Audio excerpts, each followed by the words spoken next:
shooting this morning was the second in our area in the past 24 hours involving a child.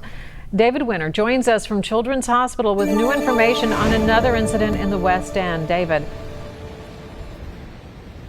Yeah, Paula, luckily this other shooting appears like it's not going to be a fatality. The 13-year-old boy who was shot is at Children's Hospital behind me with non-life-threatening injuries, we're told. But this definitely could have gone completely another direction.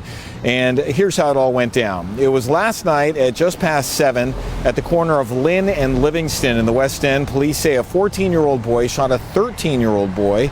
Witnesses heard several shots fired, and the victim was shot several times in different parts of the body. Now, police were actually nearby at the time, so close that they say they saw the muzzle flashes of the suspect's gun. The 14-year-old took off running, leaving the 13-year-old bleeding on the corner. Police pursued him. They say they saw him ditch his handgun before they caught him about a block away. Police did recover a .22 caliber handgun, and we spoke to a neighbor who says that is where, as a community, we need to focus our attention. You got to find out who bringing the guns in. It's just that simple. You know, a 12-year-old or 14-year-old can't go and buy a gun.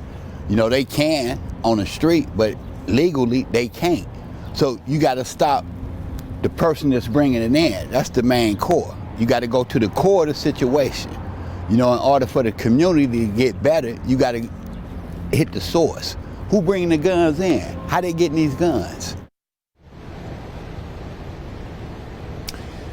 Well, police are not saying what may have spurred this shooting, but again, that 13-year-old non-life-threatening injuries, and the 14-year-old is in the juvenile detention facility until next week when he has his next hearing. He is now charged with aggravated assault. Reporting live from Cincinnati Children's, David Winter, back to you. Thank you, David. Well, if you have any information that might help police, you could get a cash reward by calling Crime Stoppers. That number 352-3040. And of course, you can remain anonymous.